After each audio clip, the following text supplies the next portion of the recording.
The envelope arrived on the anniversary of Daniel's death. Ethan Carter stared at it, his fingers trembling as he traced the edges of the yellowed paper. The postmark was smudged, but the address, 23 Maplewood Drive, Ravenswood, was written in a handwriting that made his breath hitch. Daniel's handwriting. Neat, angular letters, the same ones that had filled their high school notebooks with inside jokes and half-finished horror stories. But Daniel had been dead for a year. Ethan's throat tightened as he tore open the envelope. Inside was a single sheet of paper, the words typed in a faded, uneven font, as though hammered out by an old typewriter. Dear Ethan, you're probably wondering how this is possible. Don't waste time questioning it. Just listen. Tomorrow at 3:07 p.m, Mrs. Whitmore's tabby cat will get stuck in the oak tree on Elm Street. You'll help her. She'll offer you lemonade. It'll taste like salt. P.S. Check your left pocket. D. Ethan laughed, a sharp, nervous sound that echoed in his empty apartment. A prank. It had to be. Daniel's younger sister, Clara? Maybe one of his old friends from the grief support group? But no one else knew about the inside joke with the lemonade. Daniel had always teased him about hating sugary drinks. He crumpled the letter and tossed it into the trash. The next day, Ethan found himself walking down Elm Street, his boots crunching over fallen leaves. He hadn't planned to go this way. But there it was, the oak tree, its branches clawing at the grey October sky. And there, too, was Mrs. Whitmore, her floral dress flapping in the wind as she waved frantically. Ethan! Oh, thank God, Mittens is stuck! His blood turned to ice. 20 minutes later, he was sipping lukewarm lemonade in Mrs. Whitmore's parlour. It did taste like salt. When he reached into his left pocket, he found a small, hair-crumpled photo. A Polaroid, faded and torn at the edges. It showed Daniel standing in front of his old blue pickup truck, grinning. The date scrawled on the bottom, October 18th, 2022. The day he died. The second letter arrived a week later. This time, the typewritten words were bolder, darker. Ethan, you should have believed me faster. Now pay attention. On Friday, the brakes on your car will fail. Don't drive it. If you do, you'll crash into the Thompsons' fence at 8:16 p.m. You'll survive. The dog won't. P.S. Look under your bed. Ethan's hands shook as he dropped to his knees and peered beneath his bed. Dust, an old sneaker, and there, tucked against the wall, a small wooden box. Inside was Daniel's silver lighter, the one he'd lost the night of the accident, the one the police never found. He didn't drive on Friday, but at 8:16 p.m, his neighbour's car, a red sedan he'd almost borrowed, slammed into the Thompsons' fence. The yelp of the family's golden retriever haunted him through the night. The third letter came with no envelope. It was tucked into his mailbox, the paper damp and reeking of something metallic. Ethan, you're starting to understand. Good. Now the real game begins. Next Thursday, someone you love will die. You can stop it, but you'll have to make a choice. P.S. Turn around. D. Ethan froze. The air in the room thickened, the scent of copper overwhelming, and then a cold breath brushed the back of his neck. He turned. Nothing there. But on the wall behind him, written in something wet and glistening, were two words. I'm back! Ethan didn't sleep that night. The words on the wall, I'm back, had faded by dawn, leaving only a faint, rust-coloured stain. But the smell of copper lingered, clinging to his clothes, his skin, his thoughts. He called Clara. Hey, Eth, she answered, her voice bright. Too bright.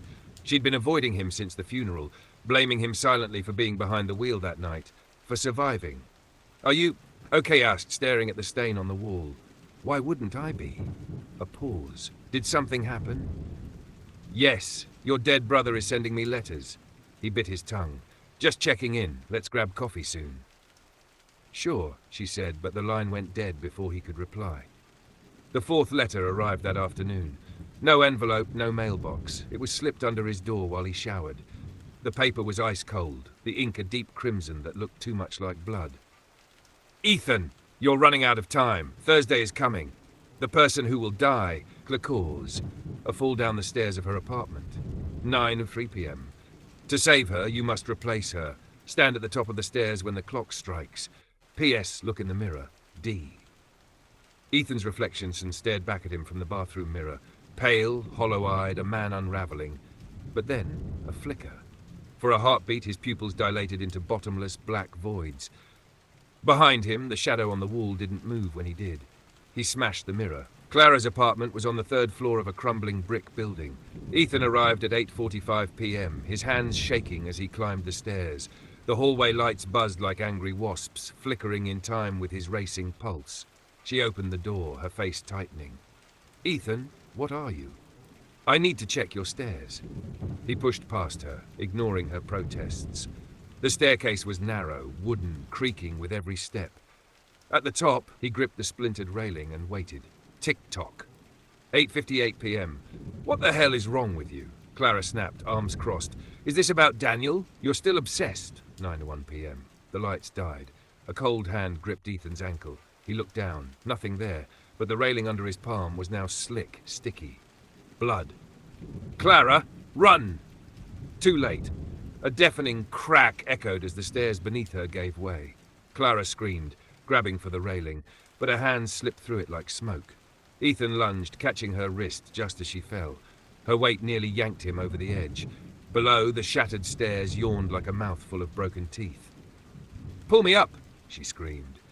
But the cold hand was back, crawling up Ethan's leg now, whispering in a voice that wasn't a voice. "Let her go?" Ethan's grip on Clara's wrist slipped. The cold hand clawing up his leg was no longer just a sensation. It had a shape. A shadow with too many joints, too many teeth, its whispers drilling into his skull. "She dies, or you die. Choose." "Let go of me," Ethan roared, lashing out blindly. His foot connected with something solid, and the shadow recoiled with a hiss. Clara screamed again, her fingers sliding through his. He didn't think. He jumped. They fell. But the ground never came. Instead, they crashed through a membrane of cold, wet darkness and landed in a room Ethan hadn't seen in a year. Daniel's bedroom. The walls plastered with horror movie posters, the cluttered desk, the blue pickup truck model on the shelf. And there, in the center, stood Daniel. Not the pale, bloodless corpse from the funeral. This Daniel was wrong. His skin glitched like a corrupted film reel, his eyes two pulsing voids. "Welcome home, Eth," he said, voice layered with a dozen others. The letters began here. Daniel hadn't died in a car accident. He'd been experimenting, a ritual from one of his occult books, scribbled with warnings he'd ignored. "To speak beyond the veil," he'd told Ethan that night, grinning. What's the worst that could happen? But the thing he summoned didn't just speak. It devoured him. And when Ethan swerved the car to avoid the shadowy mass writhing on the road, it wasn't a tree they'd hit. It was Daniel, already half consumed, reaching for the lighter in his pocket. "You left me," the thing wearing Daniel's face snarled. "Now you'll take my place." Clara staggered to her feet, her eyes wide. "Ethan, what is this?" The shadow oozed from the walls, coalescing into a towering mass of eyes and teeth. Daniel's form flickered. "You have one last letter, Eth." He tossed a folded page. The words burned as Ethan read them. "Ethan, the ritual requires a trade, a life for a life. To save Clara, you must stay here, forever, or kill her and walk free. Light the fire, D." In his pocket, the silver lighter grew impossibly cold. The shadow lunged for Clara. Ethan struck the lighter. The flame wasn't orange, it was black, devouring the room in a wave of frost. The thing that was Daniel shrieked, its form unraveling. "You'll burn with us." Ethan grabbed Clara's hand and ran, not toward the door, but through the disintegrating wall. The house screamed, the floor dissolved, and then they woke on the stairs of Clara's apartment, dawn bleeding through shattered windows. The building was empty, abandoned for decades. No sign of the shadow, no Daniel. But in Ethan's hand, the lighter remained. 1 month later, Clara moved cities. Ethan stayed. The nightmares never did.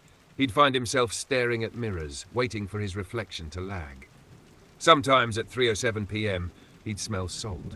Then, on a rainy Tuesday, a new letter appeared. Not in his mailbox, under his skin. The words surfaced as blisters on his forearm. "You thought you won? The veil is thinner now. I have so many more letters to send, D." When he looked up, the shadow stood in the corner of the room, and it was smiling. Months after Ethan's disappearance, his journal was found buried beneath the floorboards of his old house. The final pages had been torn out, all except one. The remaining sheet contained a message written in shaky handwriting, as if the writer had been trembling from cold or fear. If you're reading this, know that the rules were a lie. The letters were never from Daniel, but from the thing wearing his face, and it's watching you now. Beneath these words, brown stains of old blood had formed the shape of an open eye, and in the bottom corner, scratched faintly with a small blade, were two final words. It's here.